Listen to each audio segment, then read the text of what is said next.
So the other day, my wife had on the first episode of Downton Abbey. I completely forgot the absolute absurdity of this show, and it amazes me that this country so freely vote in the Conservative Party that are just steeped in this world of aristocrats and landowners and titles and lords. We so freely let these people govern our country for the last 13 years. We've had this lot govern our country, and I've forgotten like the absolute absurdity of this show. This is my last till they come downstairs. Very well. Now get back down to the kitchens before anyone sees you. I mean, God forbid if someone came up and saw a maid in the drawing room. And then all across the house, absolute disgusting display of wealth from this family at Downton Abbey, and the absurd things that the maids and the kitchen staff have to do.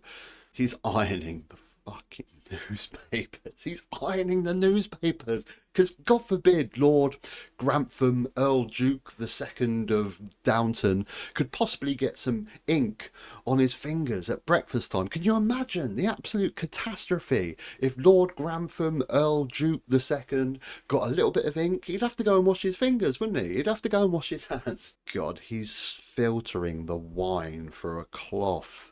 He's filtering the wine through a cloth. I mean, honestly, how posh do you have to be to hire a man to filter wine through a cloth? And then later on in the show, this poor guy falls over. No one gives a shit. No one's there to help him. No one even tries to help him. And then he ends up apologising.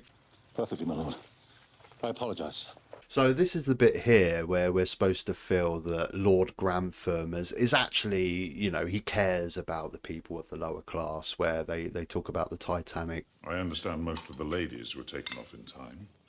You mean the ladies in first class? God help the poor devils below decks. On their way to a better life. Did you help them with a better life when they were in this country, Lord Grantham?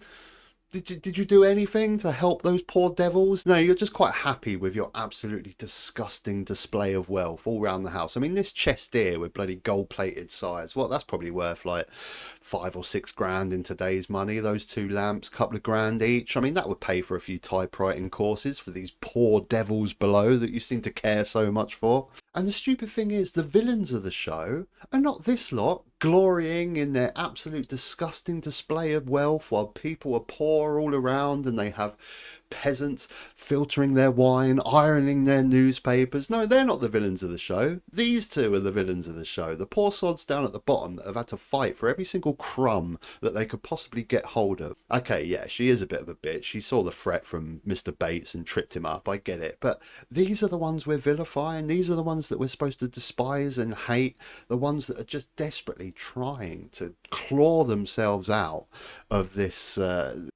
dire poverty that England is in this time period because of the disgusting display of wealth from people like Grantham in Downton Abbey. Because that's the way he sees the poor people. He mentions about them going over to America for a better life. He's not going to help him with a better life. Pour him one of those lamps, get him a typewriting class, get him a business studies course or something. But no, those lower down, they have to fight. If they're going to claw their way out, like rats that they are, they have to claw and desperately try and reach for better things. They can't have things handed to them on a plate like I was from my grandfather, Lord Downton of the 5th Duke of Richardson III. Now, I get it. This is set over 100 years ago. The world has moved on. The world is a different place. And it's interesting to do shows like this and look back at that world. I enjoy it. I enjoy this show. But for some reason, in 2023 Britain, and for the last 13 years, the people that are steeped in this aristocrat history, the people that are lords and have titles and have land and basically still living this world of Downton Abbey, they're the ones that we want to run the country. This is not an exaggeration. Just look at the people that we've chosen to govern our country. Now, obviously we have Mogg, he's a given, but look at the Conservative lords, the lifelong Conservative hereditary peers. Thomas Galloway, Dunlop, de Roy, de Blicky, Garaf, 2nd Baron, Strap... Am I making my point here? David Garrow, Trefner, second Baron to the Duke of Monckville. Jesus Christ. I mean, look at the state of this lot. David Trefgarn, second Baron Trefgarn, the son of George Trefgarn, first Baron Trefgarn. What's he done in his life? Just been the son of George Trefgarn. James Lindsay Befnor, 16th Earl of Lindsay, the son of David Lindsay Befnor, 15th Earl of... Do any of these people have normal names? Is there a single Conservative lord that actually has a normal name? Robin Bridgman, 3rd Viscount Bridgman. Bridgman is the son of Brigadier Geoffrey Bridgman and Mary Career. Background: he was educated at Eton. Of course he was educated at Eton. Charles Chetwood Talbot, 22nd Earl of Shrewsbury. Charles Chetwood Talbot, 22nd Earl of Shrewsbury. Charles Henry John Benedict Crofton Cheltenham Cheltenham.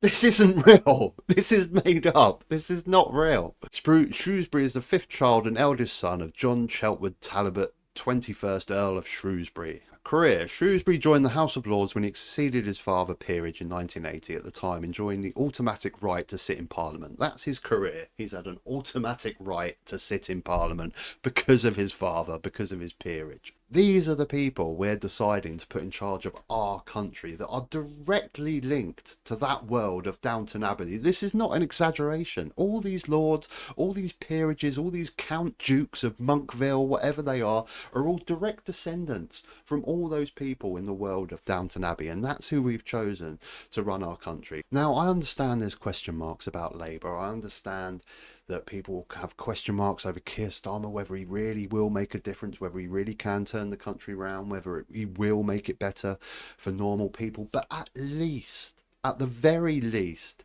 the Labour Party stems from the workers. The Labour Party, at its core, was a movement from working people. Think of Clement Attlee, the invention of the NHS, the thousands of council housing, affordable housing that he built for working people. At their core, Labour is a movement from working people. Now, you can definitely have a conversation about where they're at now and whether they're still for working people. I get that, I understand.